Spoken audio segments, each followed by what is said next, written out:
To be in the best of state during the feast, they always yearn for a shoe, color that matches their materials. Babukar Ture, a shoe seller, told the state broadcaster that sales weren't so good. Yes, everybody wants to look stunning during the feast, and that was for the best wear, so the country's biggest selling point drew one of its largest crowds. But today the market is open, and its few occupants queuing over the activities of the past few days. For Grts News, this is Babukar Senghor.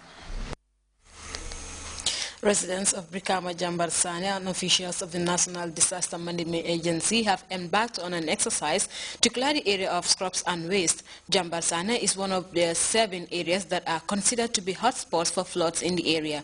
The exercise attracted residents of Jambarsane who turned out in their numbers to help in the cleanup exercise.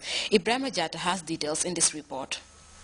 Brikama Jambarsane in the West Coast region conducting a major cleansing exercise at the proposed site earmarked for the construction of a massive drainage system in the area. The scheme is set to be implemented shortly after the rainy season by government in conjunction with the European Union, and harboring great hopes of its impact, residents have already begun to display ownership. This particular area in Brikama is considered as a major hotspot for floodings. Inundations here leaves residents with little choice but to evacuate temporarily. Torrential showers ingest houses, foodstuff and other valuables. The imminent project could change all this, and locals are in great anticipation.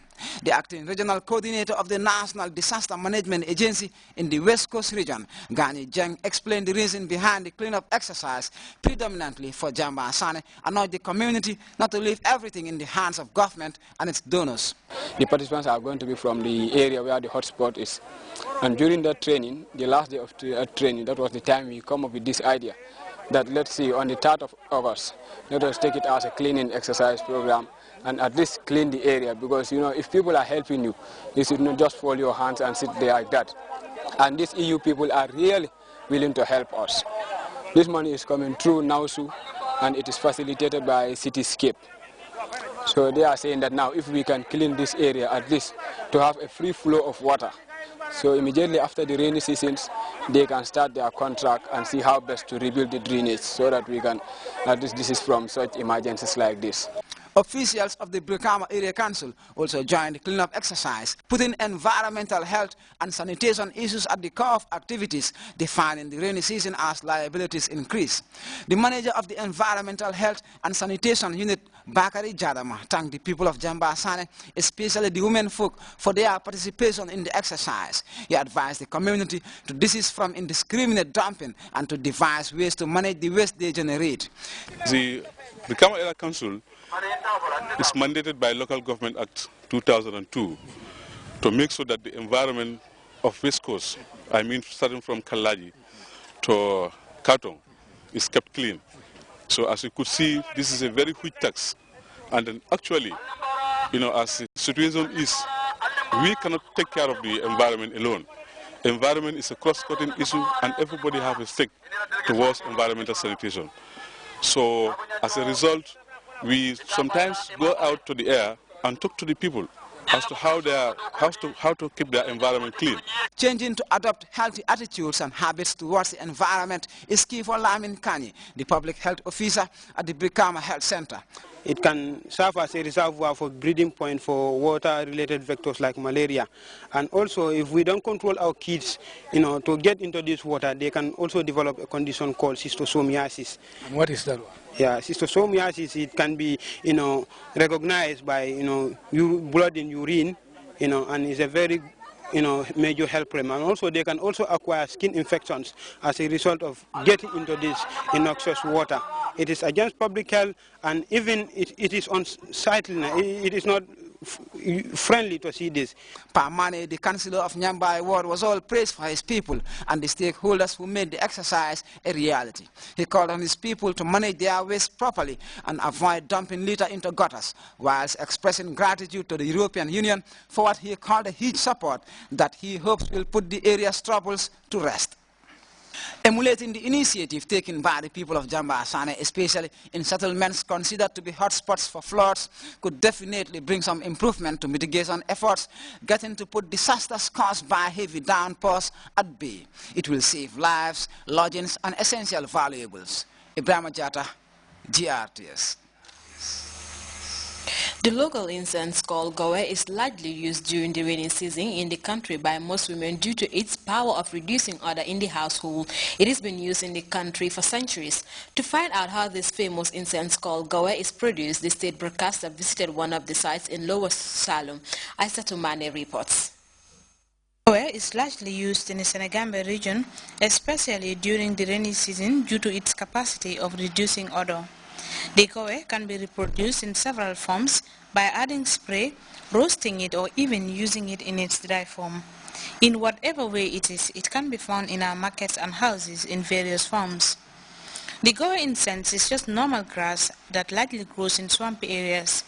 These women who engage in the processing of the incense identify the ideal type of grass for use in the preparation of gowe. As it is seen, this is the very grass the incense seeds comes from. The place is very muddy, making it difficult for them to work properly. They have their tools in digging up the incense, which takes several hours before they get enough. A day routine which sounds very tiring, but these women have to do this to make ends meet. The process, as Aji Awacham explains, is not easy, as they barely work without enough tools, and it requires strength as the digging alone is hectic. Even though they work during the rainy season, work for them is easier in the dry season. The likes of Ami Bayo prefer digging around the water area. According to her, it's easier to dig. After having dug the incense, they wash it in the waters, clean themselves before heading offshore. After washing the incense, our Thure explains that there are two types of gowe. One is dark in color due to the water, and the other is offshore, which usually is red and hard to get, but the scent is always the same. Having worked the whole day, they are now set to go offshore, where they burn the incense with its sticks. This is how they endure the uncomfortable smoke from the fire, while fanning down the flames of maintaining an all-around burn. They will pick the incense and pound it in a mortar to clean it. The final part is winnowing, and the gowe incense is set for the market. It is easy buying and lighting the famous gowe in our houses, but this is the routine these women endure every day to make ends meet and pay for their children's education. For GRTS News, I am Aissatou Mane. We'll take a first break now. We'll be right back.